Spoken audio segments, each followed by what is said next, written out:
자, 이제 감면제도 좀 볼게요. 자, 감면제도는 자, 우선 감면이라는 개념은요. 크게 두 가지 종류로 나눠져요. 무조건 감면세라는 게 있고 조건부 감면세라는 게 있는데요. 우선 감면의 기본 개념부터 잠깐만 잡아드리면 자, 관세 감면이라는 개념이 있고 그리고 무세라는 개념이 있어요. 자, 이게 뭐 그러니까 야, 이거 이렇게 하면 안 되겠다.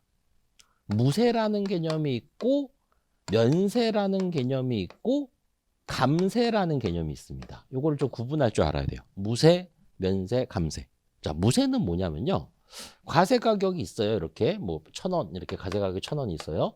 여기에 세율 자체가 0%라는 거예요. 그러니까 이거는 당연히 아무리 과세 가격이 1,000원 있어도 세율이 0%니까 0인 거죠, 뭐 관세가. 그럼 면세는 뭐냐면요. 똑같이 1,000원이에요, 과표. 근데 이거는 세율이 있어요. 무세 아니에요. 8%예요. 그러면은 딱 800 이게 나오겠죠? 어떤 세금이 나오겠죠? 예, 그러면은 뭐 8원이 나오겠네요. 그럼 8원이 나오겠죠? 그러면은 요런 개념에서 이 물품은 어떤 용도로 쓰기 때문에 100% 면세한다. 이렇게 개념이 잡히는 거예요. 그러니까 세금이 존재하는데 그런데 이거는 어떤 감면 조항에 해당되기 때문에 그래서 그럼 어떤 감면 조항? 뭐 예를 든다면 이 물품은 장애인 용구로 쓰이는 거기 때문에 면세해 줄게. 이런 개념인 거예요. 만약에 이 물품이 똑같은 물품인데 이거 장애인 용구로 안 쓰여. 그러면은 그거는 과세를 하는 겁니다. 네, 그래서 면세하고 무세 이제 차이를 좀 아시겠어요? 무세는 처음부터 뭐가 없다? 세금이 없어요. 면세는 세금은 존재하죠. 근데 그게 어떤 조건, 어떤 용도로 쓰기 때문에 100% 감면, 이렇게 면제가 되는 겁니다. 네, 그래서 이게 차이점. 그리고 이게 실무적인 차이점은 면세는 별도의 신청을 해줘야 돼요. 별도의 신청을. 왜냐하면 그 면세는 이게 장애인용 본적으로 쓰는지 안 쓰는지 세관은 모르잖아요. 그러면은 더 씁니다. 이렇게 해줘야 될 거 아니에요. 네, 그래서 근데 무세는 신청을 할 필요는 없죠. 그냥 이 물건이 0%에 해당되는 물건이면 되는 거예요. 그렇죠? 네, 그래서 별도 신청은 이건 필요 없고 이거는 별도의 감면 신청이라는 게 필요하구나라는 거. 그다음 감세는 면세하고 똑같은 형태인데요. 이게 100%가 아닌 걸 말해요. 뭐 50%라든지 30%라든지 일부만 이게 감면이 되는 거죠. 네, 그래서 감세는 말 그대로 일부의 개념이구나 보시면 되고요. 자, 그럼 이제 감면세 여기 보셨고 그럼 감면세 종류 좀 보셔야 되는데 이런 감면세는 종류가 되게 많습니다. 총 14가지 종류의 감면세가 있어요. 네, 근데 그 14가지 종류의 감면세를 크게 나눌 때 무조건 감면세, 조건부 감면세 이렇게 나눠요. 네, 그래서 사이좋게 요거 7개, 요거 7개가 있는데 뭐 이걸 다 공부하실 필요는 없습니다만 뭐 기본 개념을 이것도 잡으면은 무조건 감면세는 이런 개념이에요. 가장 무조건 감면세 가장 대표적인 면세 규정은 외교관 물품 면세 규정입니다. 자, 그럼 외교관 물품 면세 규정은 뭐냐면요. 외교관이 수입하면 그냥 무조건 면세해줘요. 그러니까 어떤 인보이스의 수화인이 무슨 엠베서더 이러면은 다 면세해요. 그러니까 이거는 외교관인 것만으로 모든 조건이 충족된 거죠. 자, 근데 이 조건부 감세 같은 경우에는 아까 전에 말한 뭐 그 장애인용 보장구 그거 그럼 이 물품을 장애인 용구로 쓴다라는 가정하에 감면해 주는 거예요. 그러면 이거는 어떤 조건이 따른다? 이거를 장애인 용구로 써야지. 그게 조건인 거죠. 근데 그래서 나중에 우선은 믿어주는 거예요. 이걸 이 사람이 장애인 용구로 쓴다고 신청했으니까. 근데 그거를 나중에 확인합니다. 이거를 사후 관리라고 부르는데요. 만약에 사후 관리는 별거 아니고 어떻게 하냐면 얘가 분명히 어떤 장소에서 어떻게 그 용도로 쓴다 그랬어요. 그러면은 그걸 갑자기 쳐들어가요.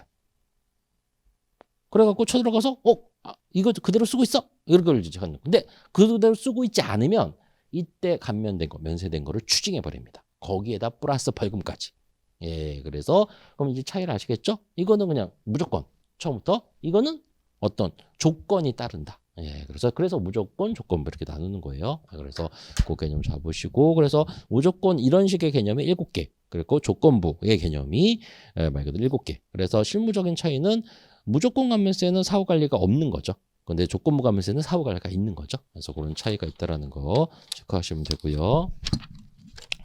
다음에 이제 관세 감면 신청인데 이 관세 감면 신청이 여러 번 시험 문제가 나왔어요. 벌써 한 5년간 한 3번 나왔네요. 예, 그래서 요거는 별도 신청을 해야 된다 그랬잖아요. 근데 이런 별도 신청 이런 거는 항상 뭐를 기준으로 해서 그 개념을 잡냐면은 당연히 모두 수입물품에 수입 신고를 해야 되니까 수입 신고를 기준으로 그 개념을 잡아요. 그래서 보시면 바로 밑에 각종 신청 전 신청 시기 이걸로 보시는 게 빠르겠네요. 그래서 감면 원칙적인 개념은 감면 신청은 언제 하는 거다? 수입 신고 수리 전까지는 해야 됩니다. 네, 그래서 꼭 기억하시고요.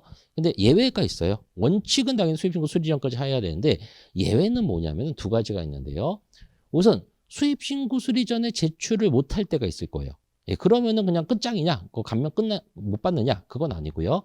수리일로부터 15일 안에 하면 돼요. 근데 조건이 있어요. 원래 수리가 됐으니까 보세구역을 나갈 수가 있잖아요. 그렇죠? 근데 보세구역을 나가지 않았어야 돼요. 보세구역을 나가지 않은 상태인데 수리일로부터 15일 안에 신청하면 되는 거예요. 근데 보세구역을 나가버리죠. 수리가 됐다고 해서 나가버리면 그러면은 감면을 영원히 못 받습니다. 예, 그래서 그 건에 대해서는 그래서 바로 그런 조건이 있구나 알아두시고요.